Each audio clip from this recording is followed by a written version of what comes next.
Rio Hotspot kembali menyajikan berita-berita seputar sepak bola Indonesia beserta serba-serbinya, di antaranya pemain Persebaya di tengah persimpangan. Persib harus kembali terima kenyataan digembosi lagi. Kontroversi Golden di Sulistiawan serta beberapa berita lainnya, semuanya akan kami rangkum di Rio Hotspot. Assalamualaikum warahmatullahi wabarakatuh. Hai Rio Hotspot lovers, inilah Rio Hotspot untuk edisi kali ini. Tapi seperti biasa, sebelum kita bedah semua videonya, saya tetap mohon dukungannya untuk channel ini agar terus berkembang dan bisa memberikan berita-berita informatif yang tentunya semoga saja bermanfaat untuk kita semua. Dengan cara klik subscribe, aktifkan juga notifikasi loncengnya, like, share, dan juga komen. Dan inilah Rio Hotspot selengkapnya.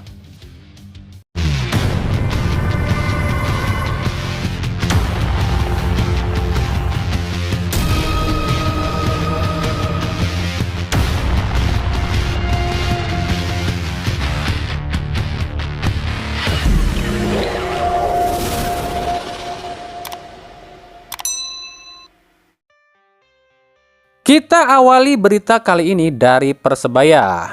Yang sedang hangat diperbincangkan adalah kejelasan nasib sang kapten muda yakni Rizky Ridho.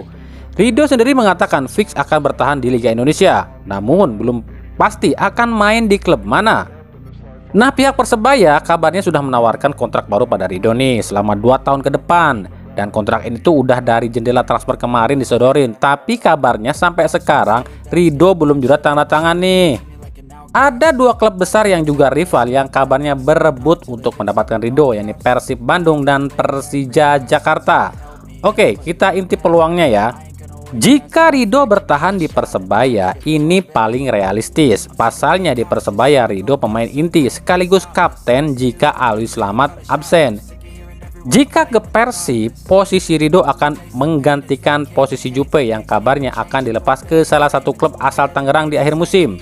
Apalagi di Persib, Ridho akan kembali berduet dengan soulmate-nya yakni Rahmat Irianto, yang kita tahu Ridho dan Rian ini adalah sahabat terdekat.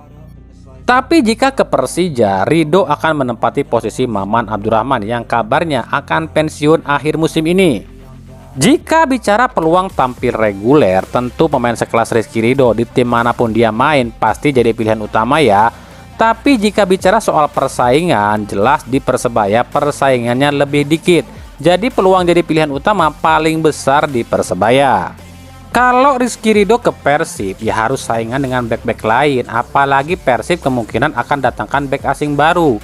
Begitupun kalau ke Persija, harus bersaing dengan Kudela, Hansamu, Ferrari, dan lain-lain. Kira-kira kemana nih Cak Ridho akan berlabuh nih?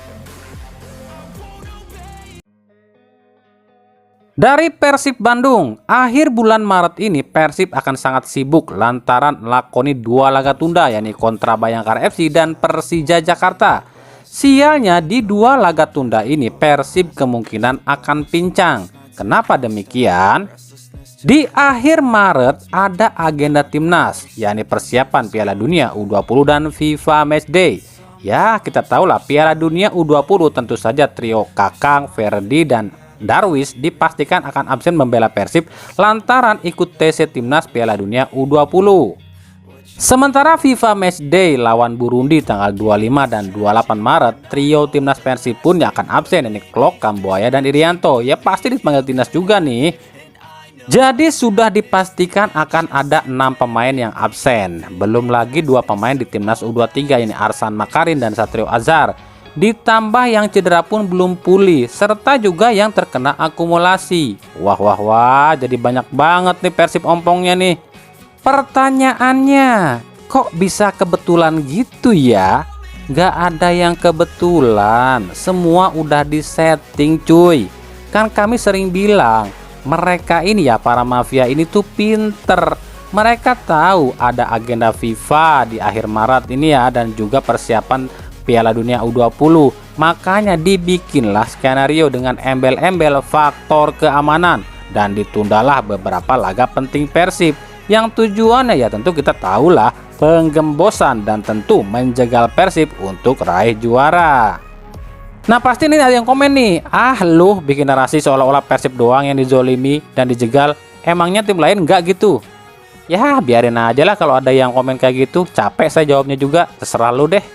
Tapi jika orang yang punya pikiran logis tentu udah tahu dong kenapa hal ini terjadi. Emangnya laga-laga tunda ini semua kesalahan Persib kan? Enggak kan, ini semua kan ada yang ngatur. Kan saya sudah jelaskan, mereka masih mikirnya gini, ya udah tunda aja laganya, nanti di akhir Maret baru kita gelar. Nah di akhir Maret kan tuh ada agenda FIFA tuh, ya udah kita ambilin aja para pemainnya, kan ompong tuh skuadnya. Nah gitu, itu yang masuk akal. Tapi ya udahlah, kita balik lagi ke Persib nih. Hilangnya 6 pemain di akhir Maret ini memang sangat mengecewakan ya. Sebenarnya di Persib ada beberapa pemain yang belum sama sekali ditampilkan nih di musim ini, yakni Erianto dan Ridwan Ansori. Entah kenapa pelatih Persib seolah tak tertarik ya pada 2 pemain ini. Ditambah di Persib pun masih punya 3 pemain muda loh yang tiap hari ikut latihan, seperti Faris Abdul Hafiz yang seorang bek tengah, lalu Dias Dewari yang seorang gelandang, dan Azik Rifadilah yang seorang winger. Tapi 3 pemain ini nggak didaftarkan ya. Intinya adalah berat bagi Persib untuk juara musim ini dengan berbagai segala konflik dan juga tetek bengeknya lah. Ya, sabarlah. Nah ini juga yang lagi rame nih, banyak juga yang nanya ke saya ya, Bang itu gol Dendi Sulistiawan ke gawang Bali United offside gak sih? Oke saya jelaskan ya, bola tak dianggap offside itu jika yang pertama lemparan ke dalam, dimanapun posisi pemain saat menerima lemparan ke dalam itu nggak akan disebut offside ya. Yang kedua goal kick. Jadi kalau kiper lakukan tendangan gawang meskipun pemain itu di belakang pertahanan lawan itu nggak akan offside loh ya, kecuali bola dari kiper itu dioper dulu ke pemain baru disebut offside. Kalau dari kiper langsung nggak offside. Yang ketiga corner kick atau tendangan penjuru. Ini juga bebas mau berdiri dimanapun pemain yang dioper itu nggak jadi masalah. Itu nggak bakalan disebut offside dalam regulasi FIFA. Karena kalau corner kick yang pasti posisi yang diumpan itu nggak lebih depan dong dari yang mengumpan. Ya nggak mungkin lah. Yang nendang itu di garis, masa yang diumpan itu di luar garis? Kan nggak mungkin, otomatis yang diumpan itu pasti di belakang yang ngumpan. Makanya corner kick itu sah walaupun dimanapun posisi yang menerima umpan. Kecuali tendangan pojok ini tendangan pojok yang nggak langsung dioper dulu ke temennya terus di crossing oleh temennya, dan yang menerima umpan ini di belakang pemain bertahan baru disebut offside. Cuma kan yang jadi pertanyaan, ini tuh terjadi di Liga Dagelan loh.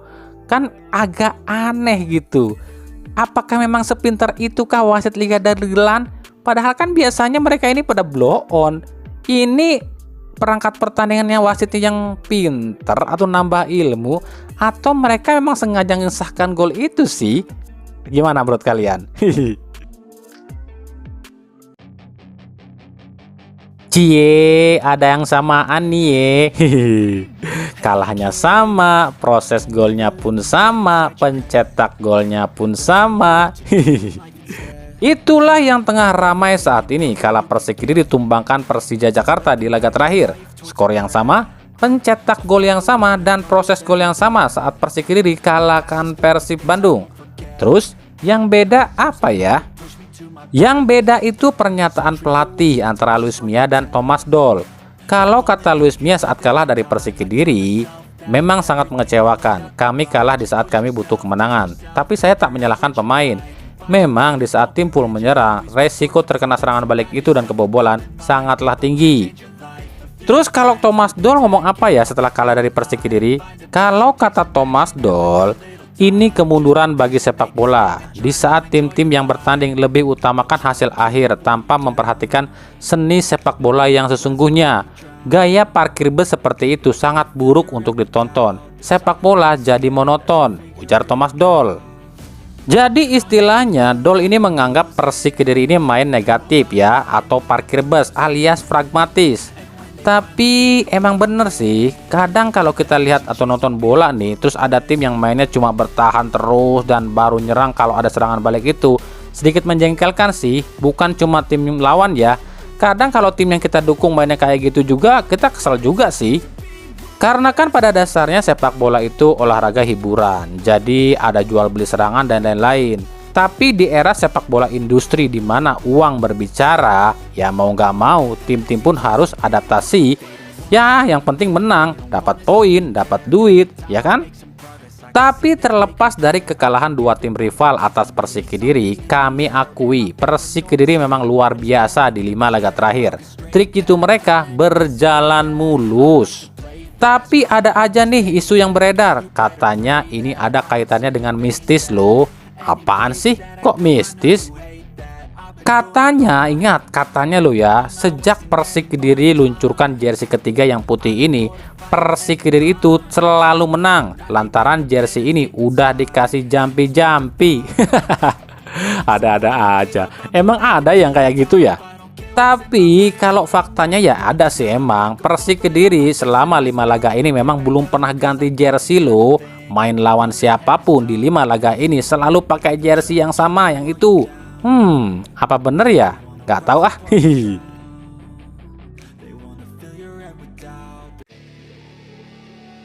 Persaingan di Liga Dagelan 2022-2023 ternyata bukan cuma sesama klub aja loh. Di urusan gedor gawang juga. Ya tentu saja calon top scorer. Hat-trick Matius Pato ke gawang PSIS membuatnya menyamai gol DDS di Persib, yakni 19 gol. Ini tentunya ancaman nih buat Persib. Udahnya susah ngejar PSM, top scorer pun bisa melayang nih di gondol pemain Borneo FC. Dan jika Persib gagal juara, terus juga DDS gagal jadi top scorer, berarti musim ini Persib double zong. Bisa triple zong. Udahnya nggak juara, nggak top scorer juga, nggak ke AFC pula. Nasib. Makanya buat para pemain Persib yang lain, ayo kasih umpan ke DDS, jangan disuruh nyari bola sendirian mulu dia. Tapi buat saya sih ya udahlah, nggak seru juga sih musim ini. Dari awal udah kacau gini liga, nggak ada degradasi, terus juga wakil AFC udah disabotase, konspirasi sana sini. Emang masih pantas ya disebut liga sepak bola?